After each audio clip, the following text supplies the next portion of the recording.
Hi guys, and welcome back to the channel. Okay guys, we're going to be seeing a video today. This is titled Croatia's Economy Miracle. What's driving the growth?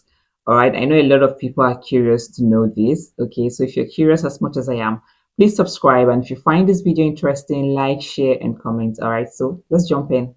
This is Croatia, a country home to over 3.5 million people and boasting one of the fastest growing economies in Europe. What makes all of this surprising is that just 3 decades ago, Croatia was in dire poverty. It took only 2 decades for Croatia to overcome the poverty and become a role model for other countries. The country successfully navigated through countless financial challenges, such as 2008 economic crisis, Barclays that began the steep decline, and in the following 40 minutes of trading, shares in the country's biggest banks were sold down, and emerged as one of the fastest growing economies in Europe, even surpassing countries like Slovakia, Hungary, Greece and Turkey.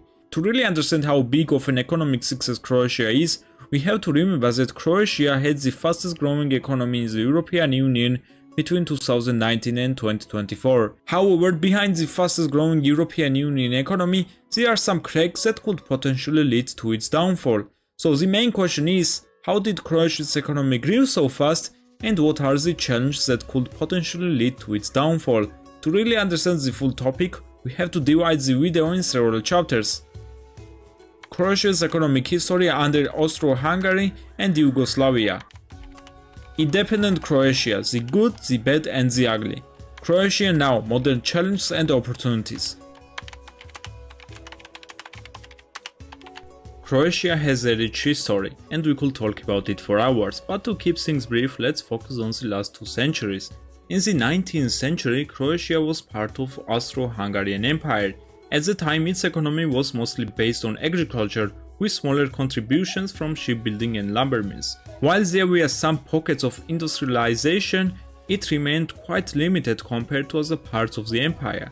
The first Croatian railway opened in 1862, stretching about 120 kilometers.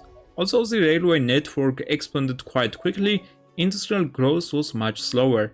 The Austro-Hungarian Empire tended to focus development around its core regions, leaving Croatia with less political influence and fewer resources for industrial expansion.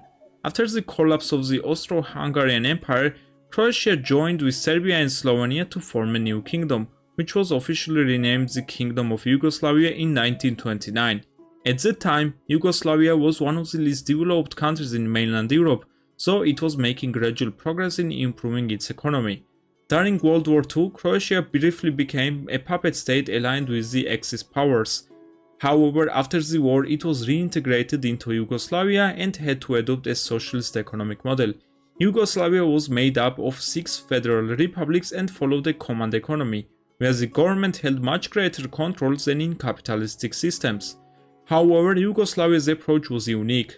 Unlike the Soviet Union, where economic decisions were made strictly from the top, Yugoslavia introduced a system called worker self-management. In this model, factories and enterprises were largely managed by the workers themselves. Despite being a socialist state, Yugoslavia sought to distance itself from the Soviet control. In 1948, the Tito-Stalin split marked Yugoslavia's break from the Soviet sphere. Yugoslavia's leader, Josip Broz Tito, later helped establish the non-aligned movement in 1961. This movement promoted the idea that developing countries should not side with either the Western or Eastern blocs during the Cold War. Instead, they advocated for finding an alternative path. During its existence, Yugoslavia underwent rapid industrialization. Many of its republics became more urbanized, and new industries began to replace agriculture as the main economic driver. Among Yugoslavia's republics, Croatia and Slovenia were the wealthiest by GDP per capita. Croatia benefited from important port taxes and a more developed industrial base compared to others. However, starting in the 1970s, Yugoslavia's economy began to slow down, and this decline accelerated in the 1980s. After Tito's death in 1980, political tensions started going up, creating a power vacuum. And with the economy worsening, more republics began pushing for independence. In 1991, Croatia declared independence, but this was met with resistance from the rest of the Yugoslavia. Croatia fought a war of independence, which ended in victory. However, the country's economy was heavily damaged in the process. So the key question is, how did Croatia transform from a war-torn country into one of Europe's fastest growing economies? That question brings us to chapter 2.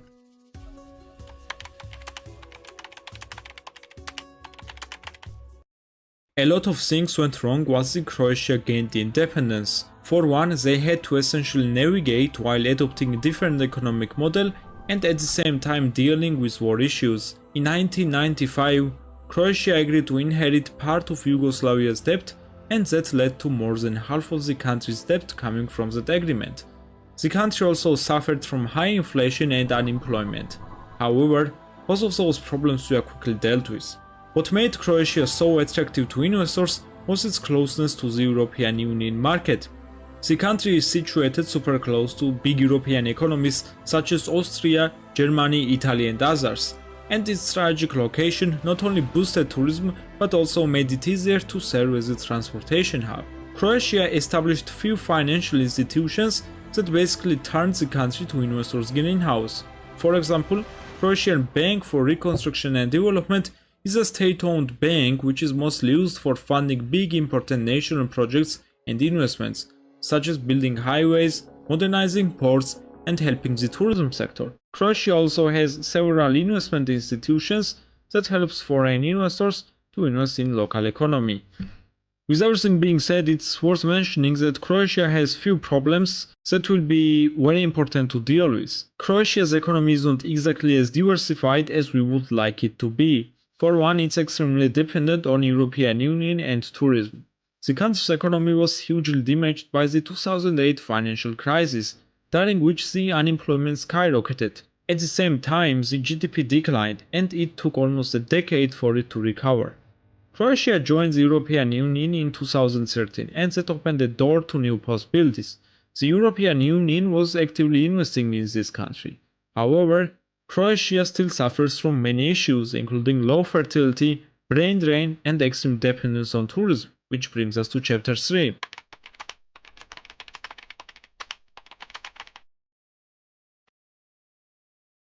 Even if Croatia has one of the fastest growing economies in the European Union, it still has a lot of cracks in the system that could lead to its downfall. For one, we have to realize that Croatia is extremely dependent on tourism.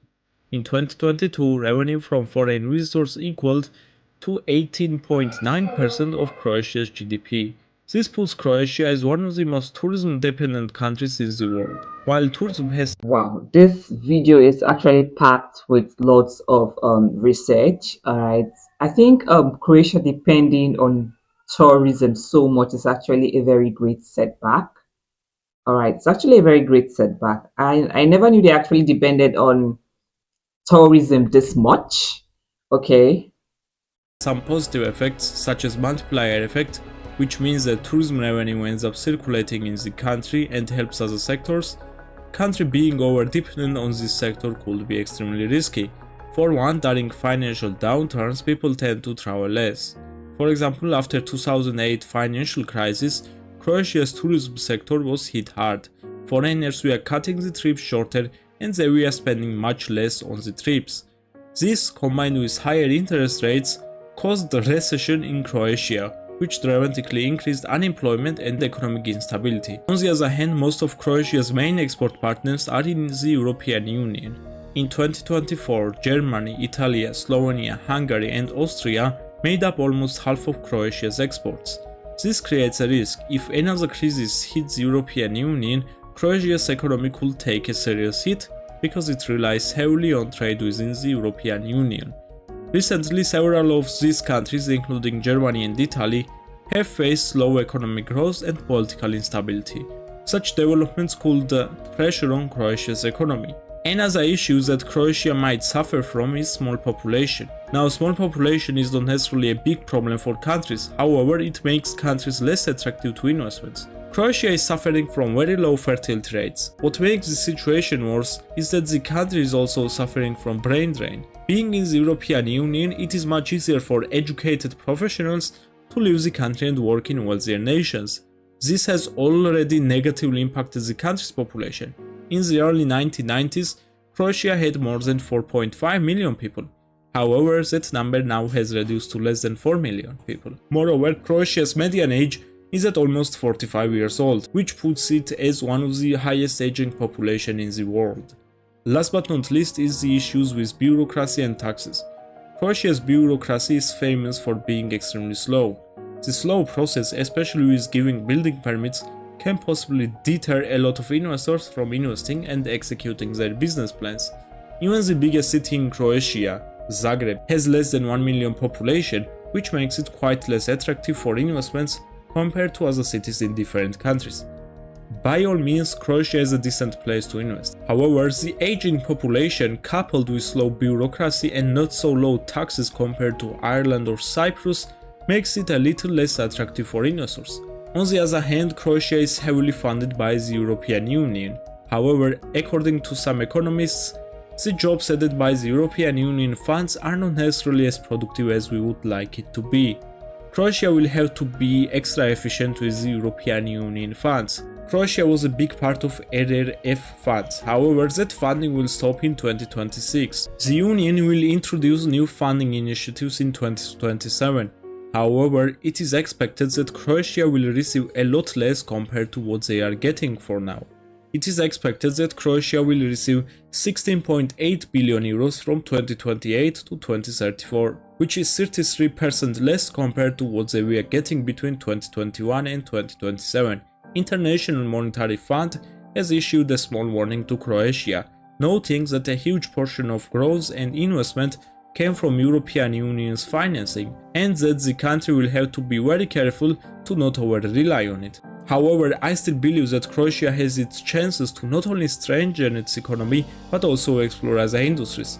Geography is Croatia's strong point. It has easier access to huge European markets, while at the same time having enough shore to import and export goods to other continents. The issue with Croatia's economy is not whether or not they have enough resources, but more about how and when those resources could be used.